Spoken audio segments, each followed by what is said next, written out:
New game, same old habits.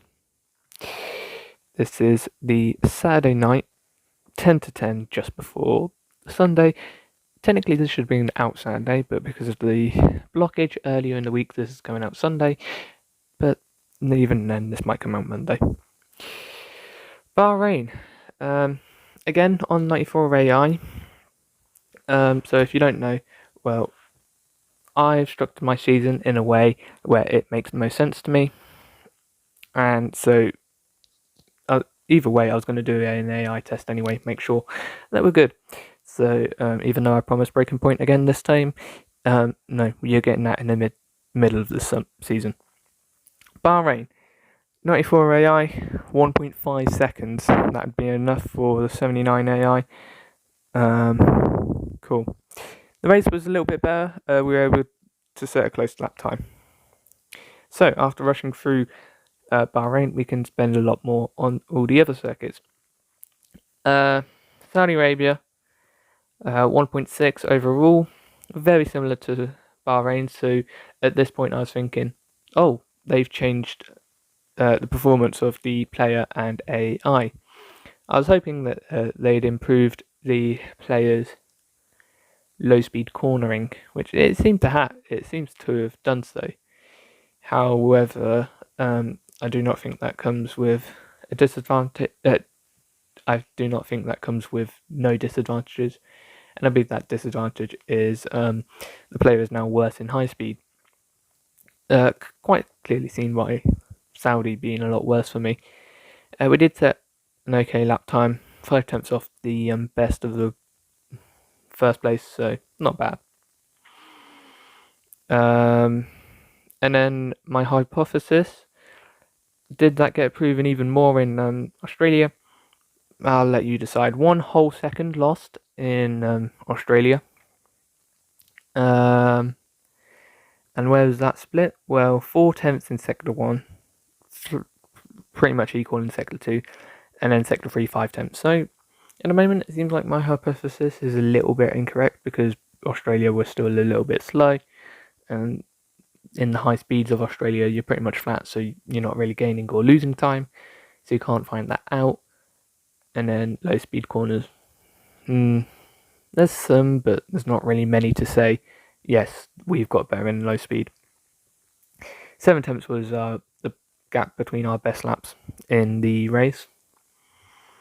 And obviously, most of these races, I'm at the back, if not I am the back of the grid.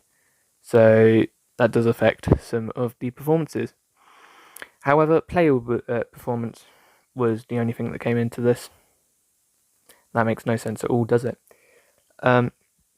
Player ability was the only factor in this one. Azerbaijan. 2.5 seconds. I don't know what it is with Azerbaijan, but I do not like it this game. I did the time trial for it this morning, and I just did not like it at all. We improved quite a bit compared to what I think the time trial equivalent of Grand Prix mode is, but we're just horrendous, and I do not know why.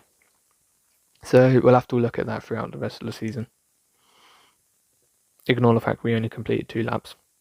We restarted this so many times, and by that point, I kind of just got tired and moved straight over to Miami, which was not any better. 3 whole seconds this time, and was it a second in each sector?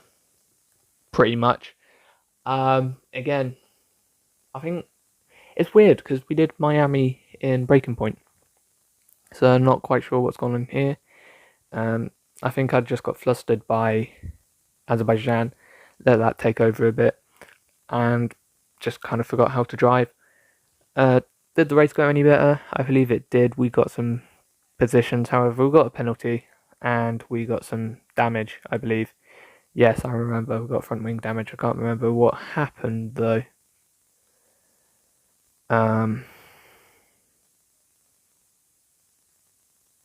It don't look like we got damage. I don't know. Something happened. and we were slow. So we'll move straight over to Imola. Got cancelled in real life, not cancelled in this. 1.3 seconds, fairly good, consistent with Bahrain and Saudi, so that's nice to see. And we won't have to worry too much when we come to the racing later in the season. Now I say this, but this is our 94 AI, so we're looking for 5/10 to the AI. That's fine. The 1 second will come from getting used to the handling model, the circuits. Maybe not so much for Azerbaijan. That's going to be quite a difficult one. The braking just feels so weird. I don't understand. But yeah, the other circuits, I think it's lack of experience with the handling model. So we will get there in time, and nothing to worry about. In the race, we did quite well for being so far down the order. I can't remember where I started most of these races, and if you want to check, head over to my second channel and you'll see the full live stream, 3 hours of it. I doubt no one wants to watch that though. Monaco, this is where my hypothesis really came into effect, because after Sector 1 we were provisional pole, and I still to this day have no idea how or why we were so quick in Sector 1. We just were. And coming out of Portier, turn 8, we were just still pole. And I was so confused because we'd gone through the Lowe's and the Fairmont. Wrong order, but fair. That's still hairpins. We'd gone through those two corners, which arguably are my worst ones on this circuit, followed by the Nouvelle chicane, which is where we lost it all. And so we got put in the middle of the pack. No points from this race, but we were very close to it, which really surprised me. So we head over to Spain, where we definitely should have got pole, except I forgot. I didn't forget that they changed the layout. I just didn't realise that they changed the layout in the game. So we were pole position. If you look at our sectors, well, we were much quicker. We were quicker through Sector 1 by almost over a tenth. Sector 2, we were down by a tenth. And then Sector 3, 2 whole seconds pretty much. Almost. That came all from braking for the penultimate corner. Purely because I didn't realise that they added the full layout. And so the race was a little bit poor as well, but eventually we got used to it. So yeah, that's something to work on in time trial. And as we head over to Canada, we have a look what's going on here. 2.4 seconds, even worse. This time, I just don't know what happened. Again, some of the low speed were still quite poor. As you can see by Sector 2, 8 tenths lost to the AI, and Sector 3, 9 tenths. Now I do have an explanation for Sector 3. Despite doing it in braking point, which is really weird, I did not know where to brake for the final chicane. I kept braking too late. I kept going wide into the first apex. So I had to try and brake earlier, which was really weird because I was braking on 100, which is normally where I brake. And so it's really hard to tune that out. And we weren't quite able to do that in the race.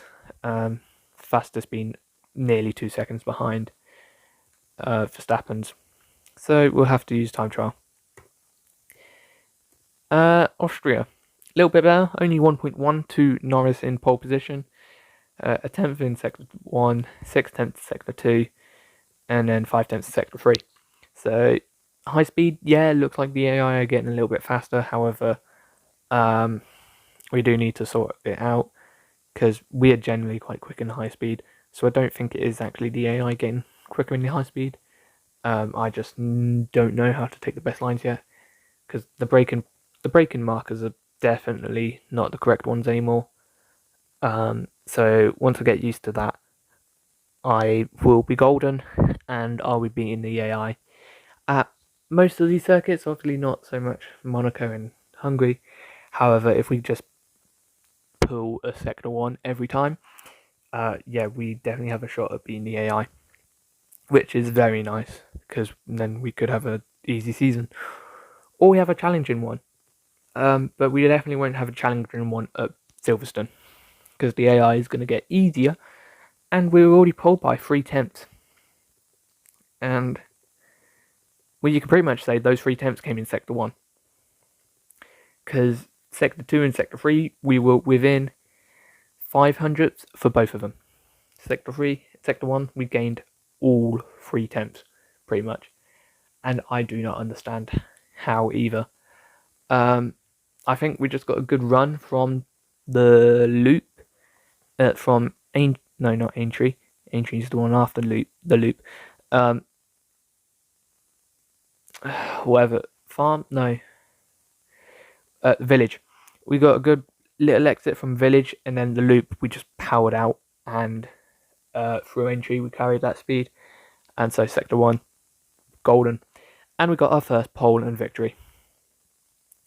More to come, obviously. Then we head over to Hungary. So hopefully we had similar fortunes to Monaco, and less so for Canada and Miami. Obviously another one doing in Breaking Point. And we kind of use some of that knowledge, only going 9/10 behind the AI. 1/10 in Sector 1, which is quite nice. Turn 1 isn't the best one for me because it is so awkward. The DRS line is before I get fully on power, and if I try to get fully on power before that line, well, I don't pass that line basically. Well, I do, but not in the direction that I want to. And then Sector 2, yeah, we just lost a lot of time. And Sector 3, there's not much there, so it's not really a surprise that we lost only 2/10 compared to what, 6/10 that we lost in Sector 2. So yeah, we need to work on it a little bit, but we'll get there. Which is pretty much the theme of all of these, which is a little bit annoying because I'm just saying the same thing again. Which is also what I noticed when I did the time trial or AI test at the end of last game. Literally, I was going through all the audio and making sure they're all correct, and literally every circuit I was saying, on to blah blah blah, on to blah blah blah, and oh my god, was it so annoying. Purely because I got to hear all of them in order, and I was just skipping to the beginning of each one when you don't notice it when you look at it with the rest of the audio afterwards. Anyway, we've got 20 seconds to talk about the amazing lap that we had at Belgium. Unfortunately, it all came crumbling down in Sector 2. Sector 3 and Sector 1 we were brilliant, flat out. Sector 2, Poo 1, I think maybe we lost a couple of attempts. However, we lost 6 attempts across the whole thing, so maybe no name didn't help either. And the one before that is a little bit tough. And then maybe the chicane, but yeah, it's still quite good. Now I'm going to spend a little bit of time trying to get to the right image. And this image is the qualifying graph. I have all the images from next episode in the same file as well. Okay, qualifying 1. I'll say qualifying 1. Qualifying 2 and 3 is the image of the other 13 circuits and all 26 circuits. So yeah, qualifying 1, as you can see, the worst one being Miami and Azerbaijan, and then the best ones being Great Britain, Hungary and Belgium. You see green lines? These represent what I think is the AI levels. So that green line at the bottom, they're not accurate because 1/10 is not 1 AI, but I like to think it is. So that bottom green line is 100 AI. And then obviously the green line at 0 is 94 AI. The next line up is 89 AI, which is the one we're going to be competing at next time out. No, this season, not next time out, this season. 1.5 is the AI that we raced at last season, 79. The 2.5 line is the Alpine and Williams, 59 AI. And the 3.5 is the Ferrari's 39 AI. So as you can see, Azerbaijan and Miami are going to be a struggle if we do not improve at them quickly. Then Spain and Canada. Well, Spain, we know the issue. Canada, I think I know some of the issues. But they would have been all right for last season. No, they would not. Sorry.